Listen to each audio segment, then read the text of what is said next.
talk about the arms race, big bombs and big things that could kill people. And they're very dangerous, and we don't ever want those out there. But the majority of people in the world are killed from small arms fire. In the last 2 decades, the DEA has definitely witnessed a large-scale convergence of weapons trafficking and terrorism. At least 60 people are confirmed dead in what is clearly a Paris terror attack, gunfire, AK-47s in multiple parts of the French capital. An arms dealer doesn't care who he sold the weapons to or what they were going to use them for, as long as they were able to make him a profit. When you're providing weapons to terrorist organizations, there's nothing worse than that. The people doing it are horrible people. And if we don't do something about it, we could lose thousands and thousands of lives. But to try to lock up an international arms trafficker, you're dancing with the devil.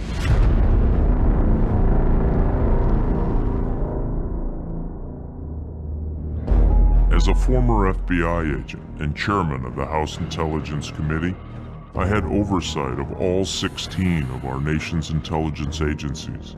My name is Mike Rogers. I had access to classified information gathered by our operatives, people who risked everything for the United States and our families. You don't know their faces or their names. You don't know the real stories from the people who lived the fear and the pressure until now.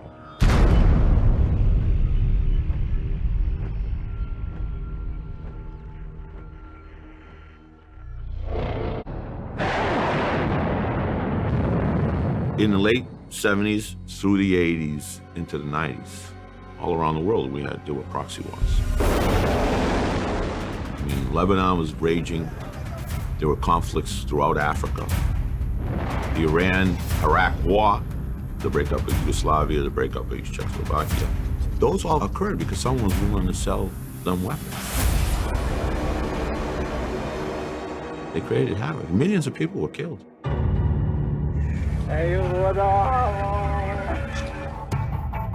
If you're one of the top gray and black arms dealers in the world, you can make fortunes by distributing weapons to whatever cause you want to make money on. They're businessmen. They don't necessarily have a lot of rules like you and I do, but they run a business. Mansour al-Qassar was one of the most elite global weapons traffickers. He's really responsible for a lot of the modern-day armed conflict throughout the world. He started back in the 70s stealing cars, moving small amounts of drugs until he became this international heroin trafficker who then blossomed into one of the top 5 weapons traffickers in the world. He thought he was untouchable.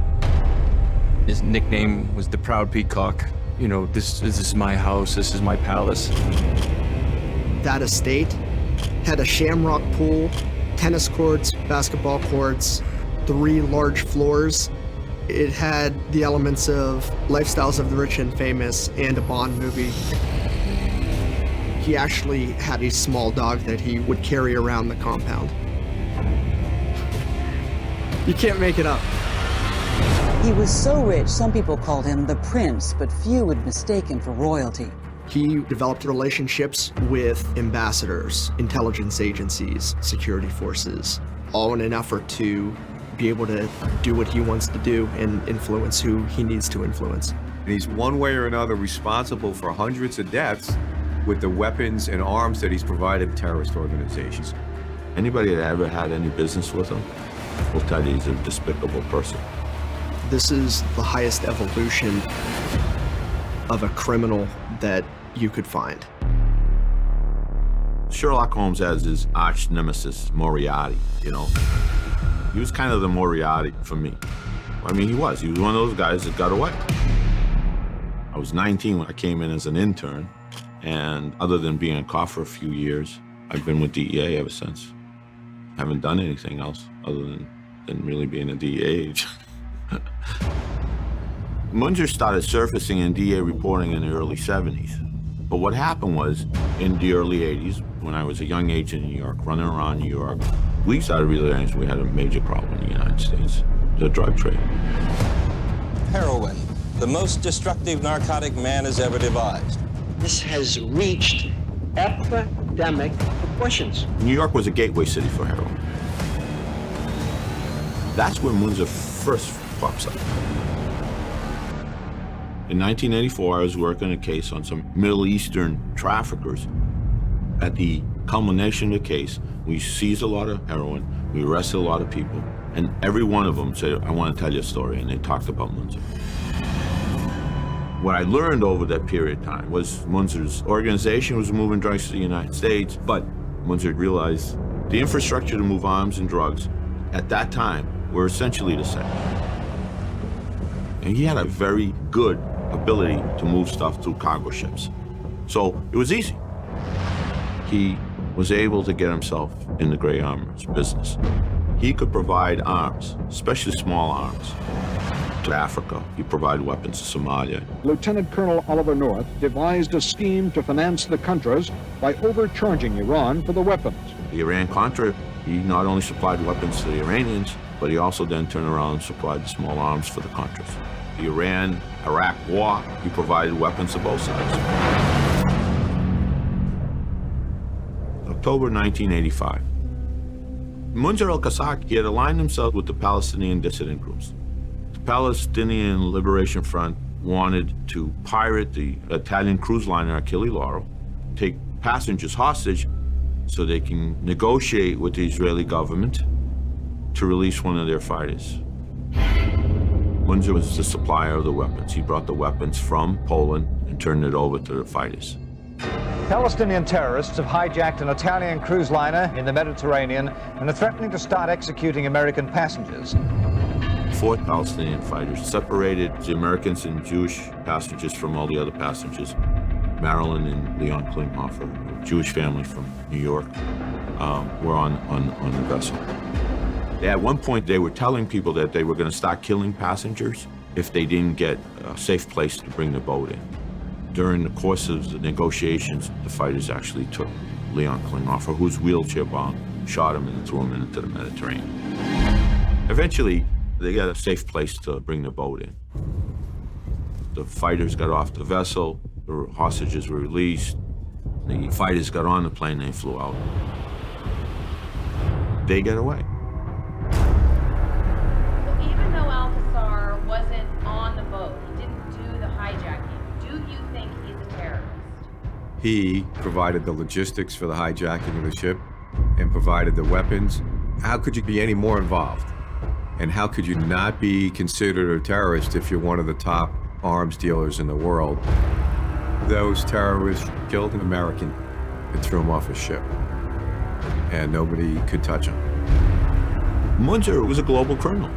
He lived in one place, he bought things from one other place, he sent them to a third place that ended up in the fourth place, and none of the countries had jurisdiction over him. To be successful in going after a global criminal, you need to have a perfect understanding of how we function. The question was never, should he be indicted? The question was, could we get close enough to indict him?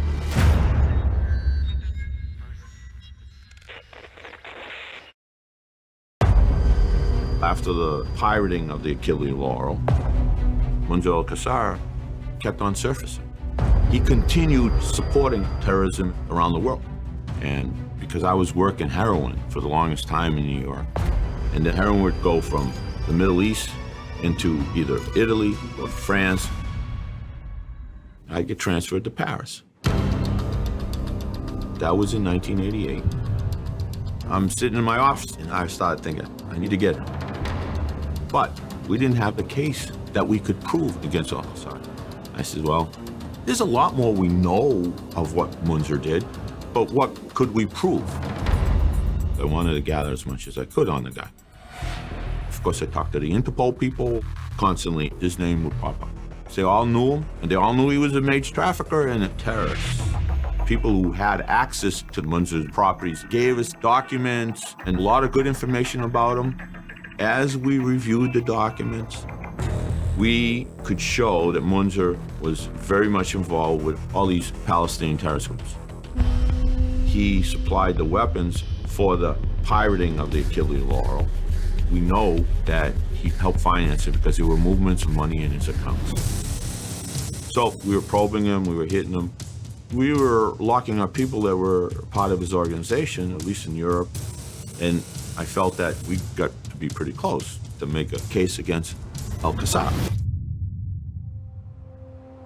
At that time, my oldest daughter was born in Paris. After she's born, I leave the hospital to go get some flowers.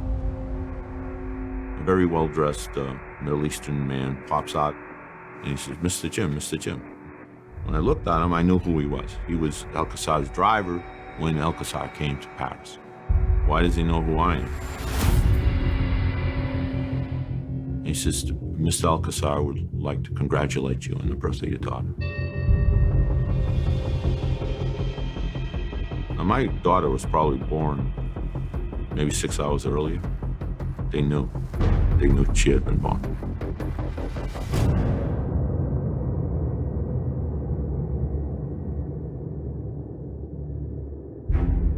In the 80s, his organization was moving drugs to the United States.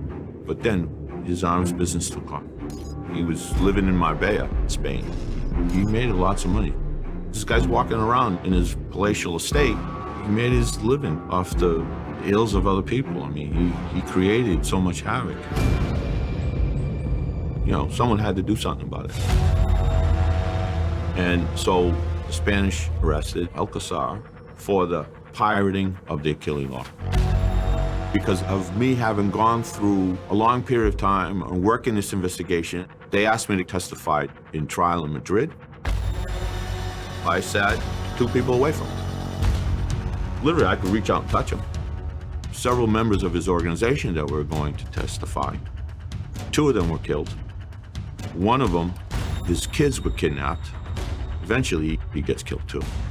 And a very critical witness changed his story. So he was acquitted of that charge. We tried, but he was a very treacherous guy. Nothing stuck to him. Once you hear that he was responsible for the deaths of many people, you can't say, well, that doesn't matter. I didn't think we'd get another opportunity at that point. I really did. So after the Spanish trial, you did not think you'd have another opportunity? No.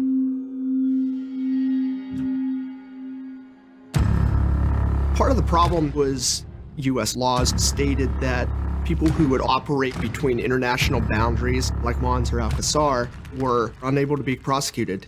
Even in our own country, people didn't understand, you know, if the bombs are going off in France or Germany, it didn't really affect us in the United States so much. It wasn't until 9/11 that we actually realized that we're all connected. Absolutely. In a few moments, I'll be signing the USA Patriot Improvement and Reauthorization Act. This is a really important piece of legislation. It is a piece of legislation that's vital to win the war on terror and to protect the American people. So there were new laws that were created that allow the United States government to pursue extraterritorial targets who reside outside the United States and prosecute them within the United States. We as a country have to send some kind of message that if you're going to commit crimes against Americans, you're going to face some kind of charges. The Special Operations Division at DEA was developed to help a group of senior investigators enforce the laws. In Special Operations, they developed the Bilateral Investigative Unit to specifically go out and touch the untouchables. So we went out and targeted those individuals that were operating outside the United States that affected the United States. So by 2006, we had new laws on the books, and we get the opportunity to do a case like this on a lifelong criminal and terrorist that nobody's ever been able to touch. Our role as the team was to come up with a game plan. By hook or by crook, we're going to make a case. find out what Monzer is doing and find a way to prosecute him.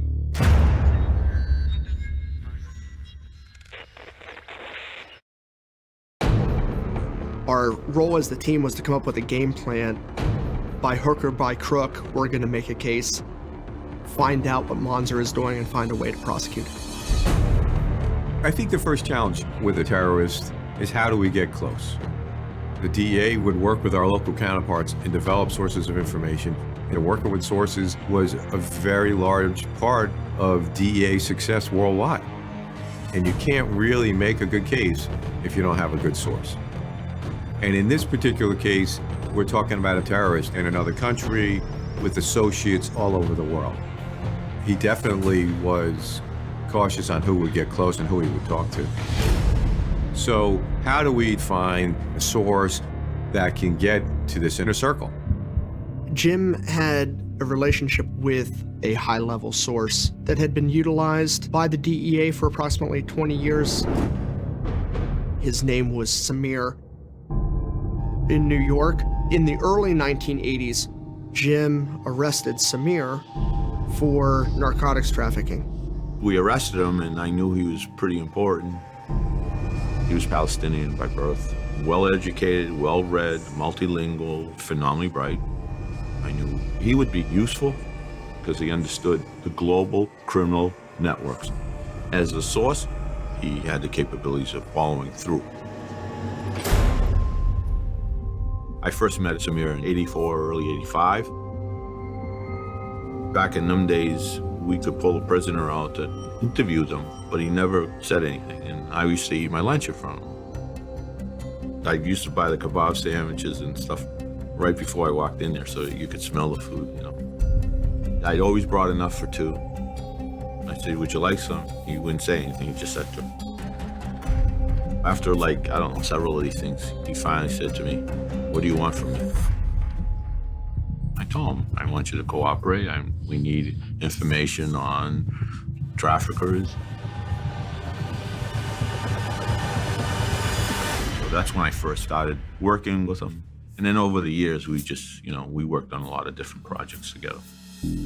We were looking to develop a weakness within Monzer's organization. Samir's job was to broker a meeting with Monzer, but there were a number of steps that had to happen first. If Monzer's the hub of the wheel, the spokes are close associates that Monzer had developed in his criminal activities. One of those spokes was in Beirut, Lebanon. Tariq Al-Ghazi had a long history of arms trafficking in Poland with Monzer Al-Qasar. Samir needed to penetrate his inner circle by establishing a relationship with Tariq Al-Ghazi and eventually set up a meeting with Monzer Al-Qasar. At this point, I've been working with Samir for a lot of years. I said, do you understand, if you decide to do this, that your life will change forever?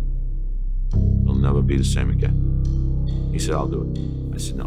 I made him sleep on it. Go, come back tomorrow, let's talk tomorrow. Qasar would not take it lightly, and we're not in the business of getting anybody hurt.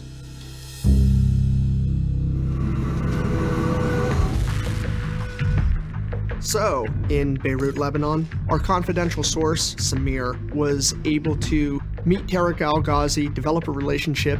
Over the course of approximately 1 year, he was able to gain Al-Ghazi's trust, and eventually Samir asked the million-dollar question, which is, can you get a weapons deal with Monzer Al-Qasar for me? Criminals are always cautious because the DEA has built a large human intelligence network. So it was extremely hard to set up a meeting with Monzer Al-Qasar, but eventually he was successful in being able to do that. But Samir came to us in July of 2006 and stated that Monzer had requested that an end-user certificate be provided before he would meet with us. We knew that it could potentially be a problem. In the arms trafficking world, in order to make a weapons transaction legitimate, it starts with an end-user certificate. An end-user certificate is a document produced by a country or military or police force that states that the items listed on the certificate are for their sole use and that these goods would not be resold to a third party. Monzer could show this certificate and say, I was acting in good faith in conducting this transaction. We came up with a few countries that would be likely candidates who could produce an end-user certificate for us. Our office in Managua had a great working relationship with the Nicaraguan officials. So I went down to Nicaragua in July of 2006. Our DEA office there set up a meeting for me to meet with the generals. It was an older building. It didn't even have electricity. We met in a dark, candlelit room. A bunch of generals were seated around a large table, and all I could make out was brief outlines of faces through the cigar smoke. I went over what we were looking for, what weapons we were looking to put on the end-user certificate: sniper rifles, RPG-7 grenade launchers, surface-to-air missiles, and asked for their assistance.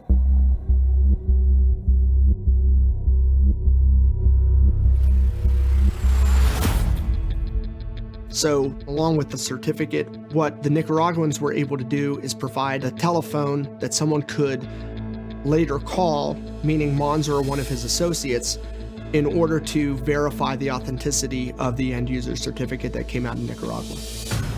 Once Monzer received the end-user certificate from Tariq, he agreed to a meeting in Beirut, Lebanon in December of 2006.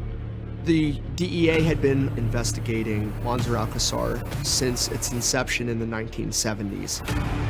Now we had a chance to arrest him and convict him and be able to keep him behind bars. And the way that we had set this deal up was just strange enough to be believable.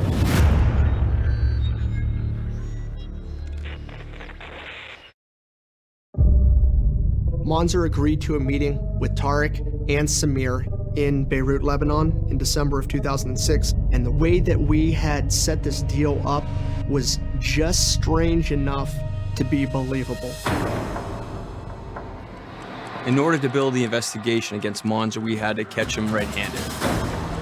To infiltrate a terrorist organization, you go after them with great sources. I had just finished working an investigation in Guatemala where I had some pretty high-level sources, Carlos and Luis. So the plan was to introduce my sources as potential buyers. We wanted to have my two sources played roles as FARC members. The FARC is a guerrilla group that transitioned into a terrorist organization that is deeply rooted in the Colombian cocaine trade. The FARC is in opposition of the Colombian government and those governments that are supporting it. So with the scenario that we put together, the FARC needed these weapons to shoot down American helicopters. When you look at Monzer, he's a financial guy and he's looking about doing it for money, but there was a big interest to be in opposition against the United States. So Samir met with Monzer and Tariq in Beirut, Lebanon. We needed Samir to develop sufficient trust with Monzer in order to convince him to meet our sources. Going into a situation with any source, it's a very dangerous activity for them. Alcazar had to believe the sources were legitimate bad guys that were looking to do a legitimate transaction for weapons. منين بتعرف الزلمه ليش تعرفه؟ بعرفه منيح لانه بعرف عن طريق واحد صاحب. من قديش يعني؟ هي سمير بس لحتى شوي باك جراوند تبعه. جاي عن طريق طارق ما بيعرفوه. In any first meeting that takes place between bad guy and bad guy, there's always a testing. It's to know how knowledgeable the person is about what they're doing, whether it's to find out, are they working for the government? Or two, do they really know what they're doing and how can I get one over on them? لو مستاهلوش من بجيش انا بقى. انا مستعد لله، شو بدك انا جاهز. Once Samir had established his credentials with Monzer in Beirut, Monzer invited Luis and Carlos to his residence in Marbella, Spain. بس قبل ما يجي بعت لي صورة جوازه لأشوف في عليه شيء والله إذا مطلوب عليه محاكمة كذا عليه كذا ما أعتقد. The dicey part came is when he actually took copies of their passports, right? They have to use their real identity. I mean, we couldn't afford them to come into Spain with fraudulent documents and get arrested. That adds to the layer of terror in my book that they're going there with their real identity. They're naked. Yeah. Monzer Alcazar wanted money. You know, it's all about business. We knew we had to have money that we could wire transfer to him to show him that the informants were legitimate bad guys. Monzer stood to make $10 to $20 million based off of the amounts of weapons that we were talking about. So we needed 100,000 euros as a down payment for the weapons. We had to navigate getting government money and figuring out how we were going to wire it internationally that it didn't look like it was transferred from the Fed to a bank to Monzer Alcazar. And so our sources take the train down into Marbella while we stay in Barcelona. We knew it would be a high-risk operation. Monzer was very good at picking up something that was unusual for his normal patterns and how he operated in his criminal enterprise. And Monzer was extremely violent. People wound up dead. Once a witness became paralyzed after a missile was fired into their apartment in Lebanon. It was very dangerous for our informants, and if something had happened to them, we weren't in a position to come in and rescue them. This kind of operation goes against everything you've ever been taught as a cop being an undercover. You always want to meet in a neutral place and you want to have control of the situation.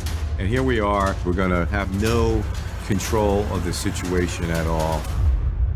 We're just hoping that everybody can get out of there safely and come home. We had to send them with recording equipment. We needed evidence, so that was the risk that we took. We were going to show them that we were legit and that we meant to do business. So everything had to work with precision. They had to have conversations with Kassar about his weapons and ways they can assist people in killing Americans. You say, look, this is where we need to be. This is the evidence we need to get. I'm going to rely on you to get us there, and hopefully they cross that line. This was the best opportunity we had to get Monzer Alcazar. If the meeting didn't go in the right direction, we were going to lose him. Sí, hay que hablar, pero todo está bien.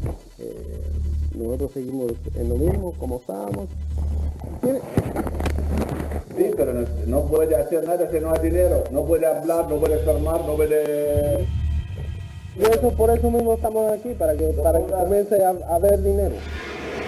As much as you'd like to think that Kassar has dropped his guard and super comfortable and buying into everything you're doing, he's the kind of bad guy that's never going to do that. We heard Monzer asking numerous questions about the FARC. He was trying to test the sources. ¿Quién empezaste de la FARC? El que aparece siempre, me parece, ¿cómo se llama? If you're going to play a FARC role, then you better know something about the FARC.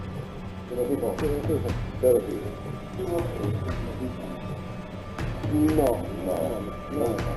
It is a chess game. It's a game of cat and mouse. Sí, ahorita te voy a depositar 100,000 euros. You're always walking the wire of, he's believing me. Vamos a comenzar a depositar y a traer, por eso estamos aquí. But is he really? Is he going to continue to do business with me? Or is he going to take me out back and shoot me?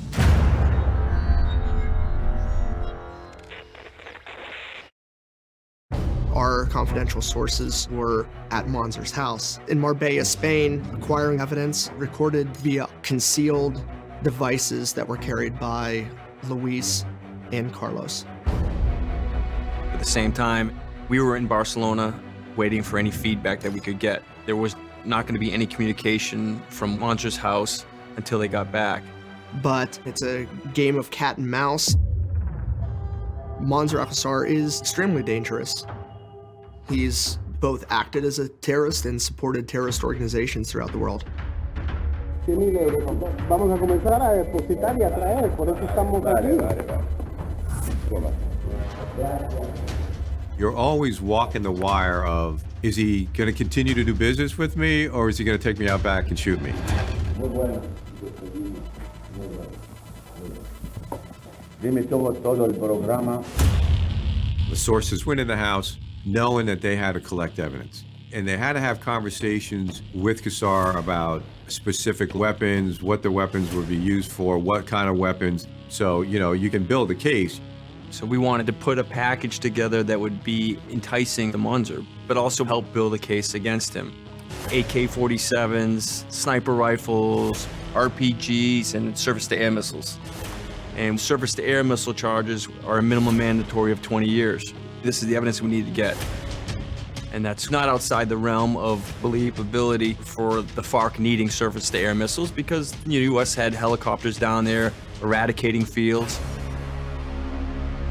But also, we needed to have them discuss how the missiles could be used to shoot down American helicopters in Colombia and kill Americans. Los TG-7, esos para los helicópteros nuevos no sirven. Es que los americanos llevaron ahora a Colombia los zapatos.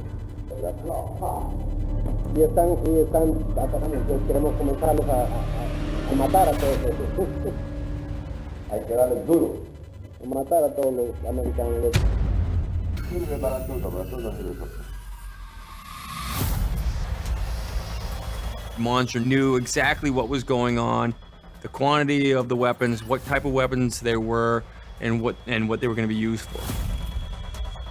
So we had great evidence because of how he talked about how his business with us could lead to American deaths. So at that point, we had a case against him. But we had to get Qassar to leave Spain. Because we knew that he had contacts within the Spanish government. They look at what happened in the past. He was able to get out of a number of these arrests and trials. You know, is he going to walk away from this? We had to come up with reasons on why Mansour had to meet us outside of the country of Spain. So we had told Mansour that one of the highest members of the FARC was traveling specifically to meet with Mansour. And our story was that the FARC member would release the money if he personally saw Mansour and knew that Mansour was involved in the deal. We tried to set up the meeting in Romania. It was a country where the extradition process was very short and efficient, and we'd done a lot of investigations with the Romanians over the years. And we were hoping that's where Mansour would be arrested. But Mansour was always cautious. Solo llamándote para confirmarte que si nos podemos ver el día miércoles 6 en Bucarest. Oh, en el capital, ¿sí? En la capital, correcto. Pero seguro que va a estar ahí con el pastel con todo. At that point, we thought things were not going to go the way we were hoping, and he was resisting meeting with us or traveling. ¿Tú crees que sea muy difícil la visa para ti? Creo difícil, tarda una semana por lo menos. Mansour doesn't want to travel to Romania. So now everybody's stressed out. We had to adjust. We had to have a second plan. Plan B was for him to be arrested in Madrid, which would be much more of a challenge for us. Our fear was that Mansour's contacts were worldwide, and if someone told him about our international arrest warrants, he would find a way out of Spain without being seen, and he could get to a place that would never extradite him. We knew that what motivated Mansour al-Qassar was money. And we believe he had promised the arms manufacturers that this weapons deal was going to go through. So that if he wasn't able to put this deal together, he would actually be losing face. So Monzer agreed to go to Madrid to meet the FARC, who he believed had to be convinced by him in order to release the money that would fund the remaining part of the weapons transaction. We were able to have it confirmed that he did get on the flight. And then we were waiting for him upon arrival at Madrid airport with the Spanish National Police. So we're all waiting at the airport. Everything was set up. The Spanish National Police were supposed to observe him getting off the gate. We were watching Monzer walk into the baggage claim area. And then all of a sudden, over the radio, we heard, "We've lost him."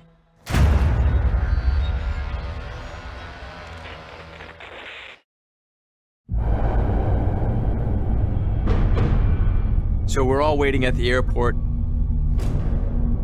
We were watching Monzer getting off the gate. Then all of a sudden, over the radio, we heard, "We've lost him." And we thought that he had caught on to us and that he had escaped out the side door. And then everybody got into a panic mode, running around nervous about where is he? And even the DEA agents were running around in the baggage claim area trying to locate him. John and I were going from point A to point B, and then all of a sudden, here comes Monzer. He walked out of the bathroom. Once he arrived in baggage claim, the fugitive squad of the Spanish National Police put him under arrest. I'm here today to announce the arrest of international arms dealer Monzer Alcazar on charges of terrorism and arms trafficking. Yesterday's arrest marked the culmination of a long-term DEA undercover investigation that spanned the globe and finally brought one of the world's most prolific arms traffickers to justice. It was awesome that we arrested Cassar.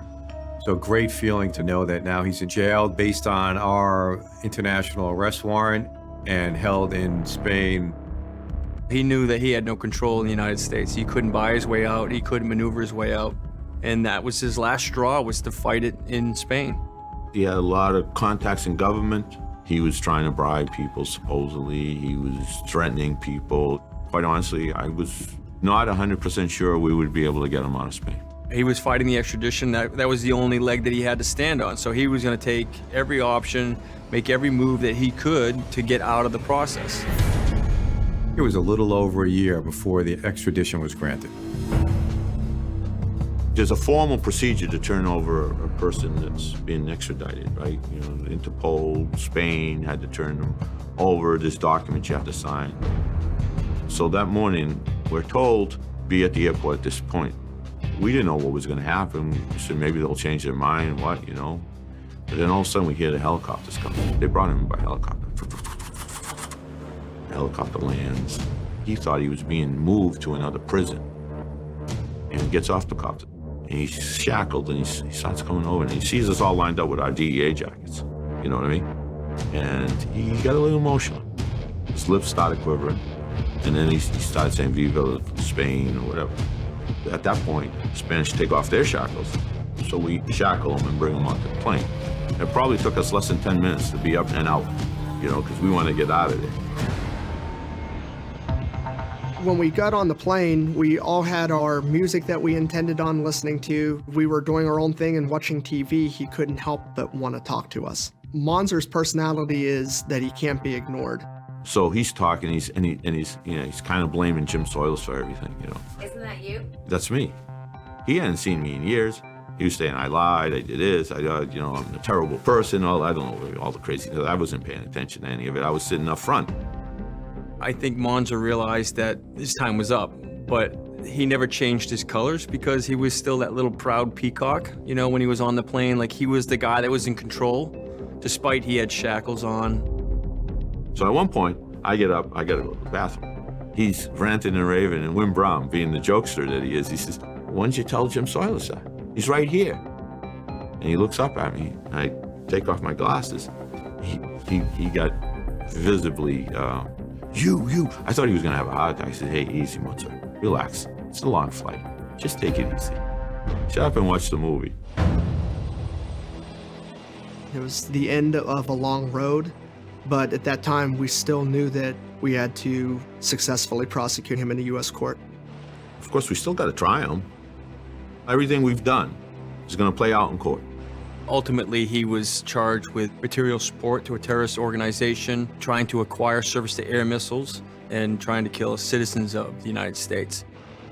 We went to trial in the fall of 2008, and a large part of our case was us combating his defense so that we could show what his true intent was. If his defense was he knew it wasn't a legitimate deal, why would he have ever gone through with it in the first place? Ultimately, he was found guilty on all charges. Monzer was convicted and eventually sentenced to 30 years in federal prison. After the trial, I'll tell you, that was relief, knowing that they got convicted on all the charges. You know why I was happy? Because it's important for closure for a lot of different people. He had created harm all over the place. The Klinghoffer daughters were sitting there when he got convicted. I mean, it was important to them. It sends a clear message that you can run but you can't hide. This terrorist is finally going to be put away for 30 years, and he won't be able to plan and plot any more murders. I mean, the biggest part was the relief, because we had spent a lot of time, a lot of resources, and it was good knowing that we did it. Just good knowing that we did it, that we finished it. This wasn't just, another drug deal. This was taking a huge weapons trafficker off the playing field. This was getting Monzer Alcazar. It was to stop evil from spreading, I think.